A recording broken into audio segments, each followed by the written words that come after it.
Onegaishimasu. Welcome back to the Goju Karate Center. Tonight I'm going to add a little bit more to our run on Randori videos. And if you have never done Randori or you don't understand what Randori is, please go and view a couple of our videos that we've already made. Please bearing in mind that our ideas of Randori or my ideas of Randori might not be the same as that of the organization that you fit in with or the dojo. And at all times, you should adhere to what your sensei says. After all, you're following behind their footsteps. Now, I separate Randori from kumite. So if you do kumite and dojo kumite and you call it Randori, because you're allowed to do anything, but it is in a long stance with the bounce and it's got a timed, like a timing-based system to it, that's fine. What I am currently doing is what I would consider our Randori in our dojo, and it is different from our open Juyu kumite or dojo kumite, which is higher speed, a little bit more of a bounce, and a little bit more egotistical in some ways, because you often are trying to hit that one or two good blows and then the ego kicks in and it's like, yeah, I got him, or I got her. Where in Randori there should A, be no ego, and B, it should be an expression of the beauty of Goju Ryu's combat and trying to get it as a process towards some fully complete system of fighting. All right, so let's go, Brian. Yes, he's alive and recently graded to Nidan. Congratulations, Brian. Right, so what we're going to start off with is one of the drills that I do all the time, and that would be the punch, hammer, fist, hook drill, and just trying to move to the outside of each attack, and we're using generically a hiki-uke or a kake-uke to block and to make sure that we're safe. So we're going to do it like once or twice. So let's go right leg. Okay, and Brian is attacking. So I would be moving and controlling, trying to get next to the shoulder, checking out his earwax. The next attack would come, and I would immediately try and move, and the third attack would come, and I would move again. Now, it doesn't matter if he uses left, right, or if he repeats or tries to mix it up in any way or form, because if you look at our earlier video, you'll see that we chop and change it to the point where it stops being predetermined and it starts becoming reactional. So off you go, Brian, in your own way. Okay, so we got this idea. So we started with this idea of moving to the side and controlling. And then using each movement of the kata Geki Ichi to finish the person. So essentially, the attacker is just doing an attack and waiting for you. An attack and waiting for you. Now, in terms of good pragmatic fighting, this is never going to be a reality. But this is part of a learning curve. So it gives you time to try and process what you're doing. So let's see if I can do Geki Ichi kata as best as I can against Brian continuously attacking, giving me time to move, block with the hiki-uke, control, and then use whichever technique is that count to obliterate Brian.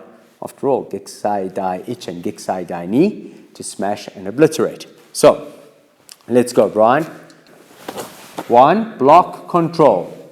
First hand blocking, left hand age-uke. And here we go. Next attack, right hand punch. Next attack, and the next attack. Next attack. Next attack. Next attack. Next attack. Next attack. It's that leg. Next attack. That elbow. That hurricane. That was my Gedanbarai. Okay, next attack. Next attack. And next attack. Next attack. Next attack. Next attack. Hurricane. Next attack. Oh. Next attack. Hop. Next attack. Next attack. Next attack. And finish. Okay, so second last punch had the wrong way around. Such is life. But the whole kata is there essentially. And that's what you're doing. And you do one person, then the other person. Our goal is to try and bring Gekusara Etch into our Randori. And that works kind of interestingly. I deviate from the idea that this is a face block. It's only a face block.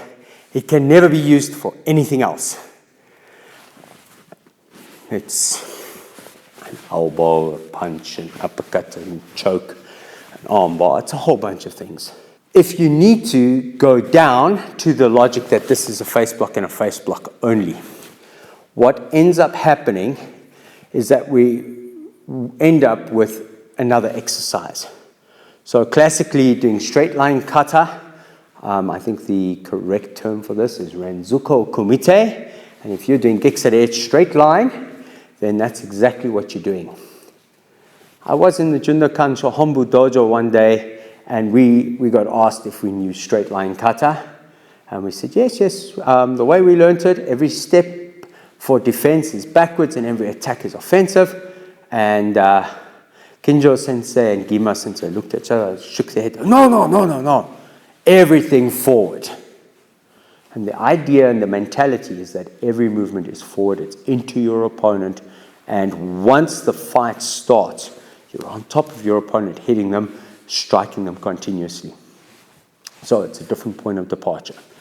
This is my roots, and these are the lessons I've learned along the way, and we're eclectically putting them together in a way that we can hopefully bridge the gap from doing kata and bunkai and maybe kyo nippon and build to a type of randori.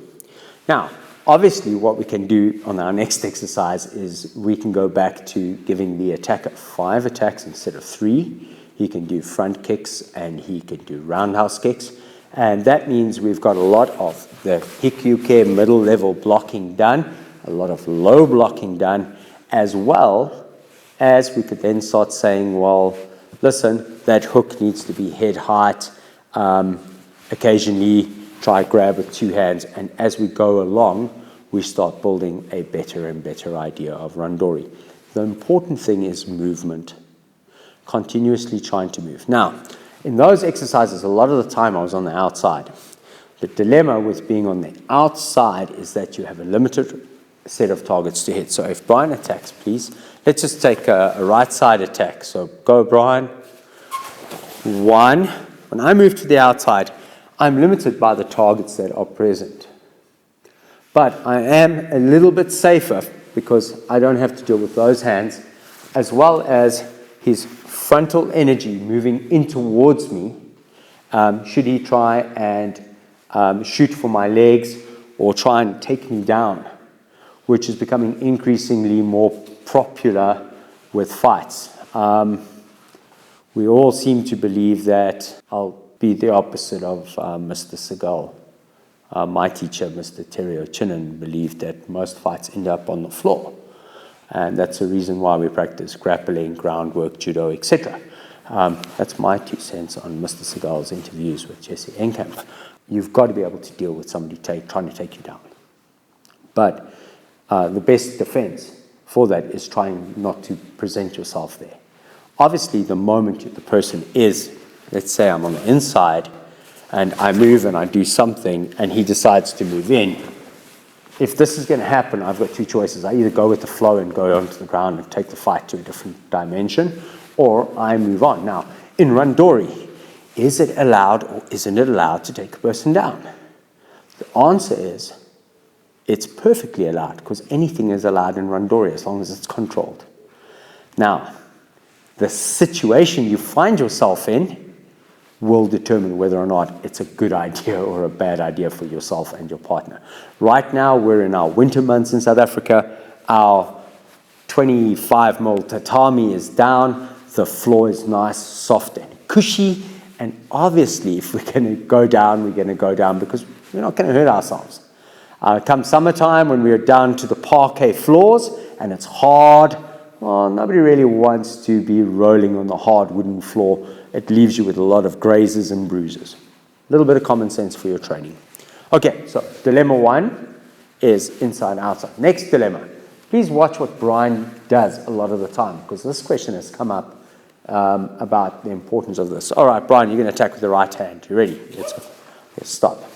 So stand there, please. Go back. Stop. 1. Brian has taken a Kamae. He's taken an attack-ready position. Now, this is great for certain activities, especially prearranged activities, because I now know with a certain amount of certainty that he's going to be attacking with this hand. Okay? Kamae is for beginners. Don't take my word for it. I think it was written by Gishin Funakoshi. To attack or to move from a neutral position is more advanced. And so, as you progress, you should no longer be taking a Kamae, but you should be taking a mindset of, I'm going to move from there.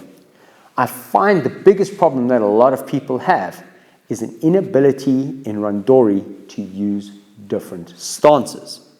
So, I'm going to break this down. Let's look at I'm going to do the first 3 movements slightly differently. So, if Brian attacks, first attack, I'm going to move, block, control, hold his hand like the hikyuke, and then I'm going to use the high block, the age-uke, as a counter, and I'll do the punch, and I'll do the gerambarai. And I want to just highlight some points. So, Brian, attack 1. So, if I'm doing this, and I'm just up, and 2, next attack, go. And I'm doing the next attack, and 3. I'm always in the same position. Now, watch what happens when I change the use of the stance, and I'm going to bring in a different stance for number 2. I'm going to use a long stance just for the sake of it, okay? Or a half zenkutsudachi, a la IOGKF, santendachi, hanzenkutsudachi, shikodachi. Okay, so let's go. 1, 2, 3. Okay, by using my stance, I'm actually trying to get my opponent into a better position. So when you do Randori, at all times, stop thinking that it's only this. When I attack and I do an attack and I move down and I move continuously, I should be building to a variety of stances as well as a variety of attacks on different lines as well as different trajectories. And I'm always trying to outthink my opponent. We're effectively playing chess, but using combat and using the entire arsenal within the kata, within the bunkai, within the framework of the school that we're in, the association we're in, the type of karate we're in. In my case, it is Goju karate, and I'm trying to use every last little bit. And it includes going down and fighting on the ground. So this is a series of ideas to consider. So for the people who want to know about Kamae, when you Kamae, this is great for basics. It is great for Keo Nippon. It is great for bunkai, but it is not great in real fighting.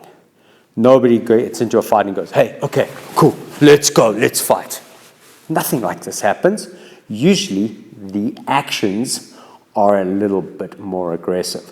And if you look up Jeff Thompson, yeah, English guy who's like the go-to guru on street fighting and doorkeeping in Britain, and how they talk about posturing and the energy that comes in, the screaming, the shouting, the shoving, the thrusting, the in your face. There's no time for a stance.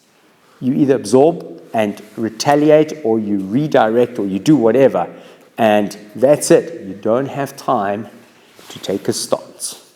Okay? It is only for in the dojo.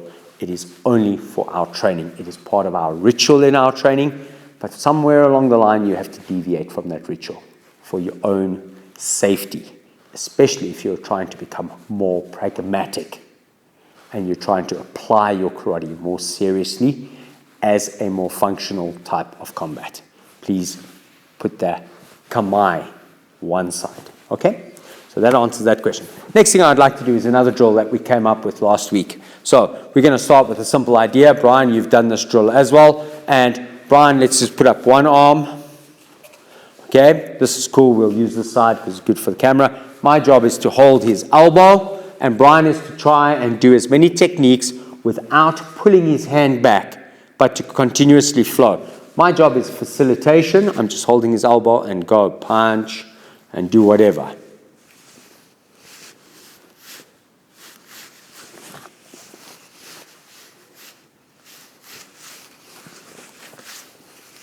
You can move around, you know. I can can go on the other side of the face as well.